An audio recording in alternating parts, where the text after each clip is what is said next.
Shunday odamlarni axtaringki, ular bilan suhbat qurmoq yaxshi kitob o'qimoqqa barobar bo'lsin. Shunday kitoblarni axtaringki, mutolaasi faylasuflar suhbatiga teng bo'lsin.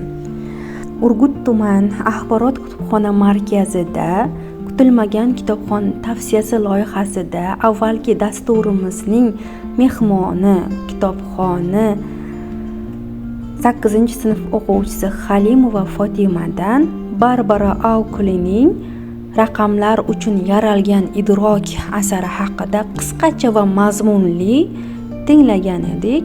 Bugungi kitobxonimiz, mehmonimiz Fotimaning singlisi Zuhra esa Adam Jeksonning Baxtli bo'lishning 10 ta siri kitobini o'qib chiqib, bizga o'sha 10 ta sir haqida ma'lumotlar berdi. Endi esa mashhur 10 ta sir haqida eshitamiz. Men Urgut tumani Chaqma mahallasi istiqomat qilaman. Men 4-maktabning 8-sinf o'quvchisiman.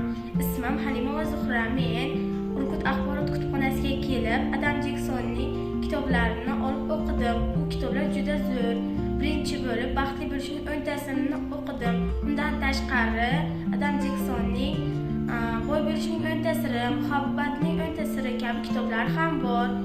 Men Baxtli bo'lishning 10 ta siri kitobi haqida sizlarga qisqacha ma'lumot bermoqchiman. Birinchi ishonch quvvati. Birinchi siri ishonch quvvati bo'lib, unda albatta biror narsaga ishonish kerak. Albatta bu e'tiqodga ham borib taqaladi. Ikkinchi siri esa kechirish quvvati. Inson albatta kechirimli bo'lishi kerak.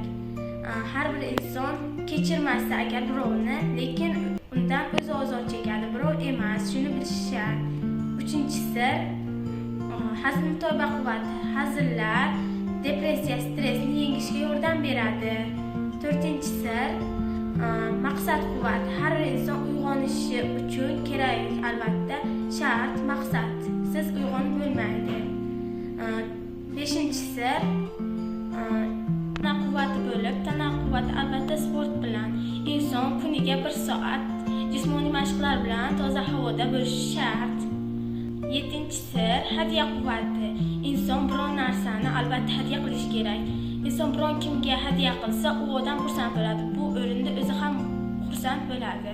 8-si o'zi haqida tasavvurlar quvvati. Har bir inson aqli qay darajada o'zini nima qilsa, u inson shuncha kuchli va chiroyli.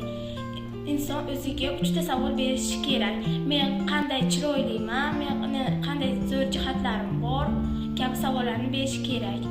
Inson agar o'zini yomon xunukman desa, u albatta shunday bo'ladi. Insonlar bizni ko'rsatuvchi qiyshiq oynalardir.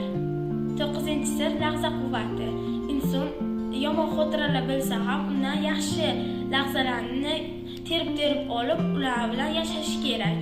Yomon xotiralardan ko'ra shirin lahzalar biz uchun juda foydali. Inson birov bilan munosabatga kirishganda albatta o'zini hamma qilish kerak. Munosabatlar albatta juda muhim rol o'ynaydi.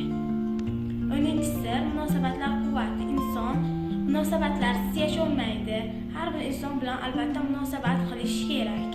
Umumiy xulosam meni bu kitobda inson hayotda qanchalar qo'rqilmasin, g'am tashvish kelmasin, baribir kulib, baxtiyor bo'lib yashashi kerak. Shundagina inson o'zini baxtiyor his qiladi va kuchli bo'ladi.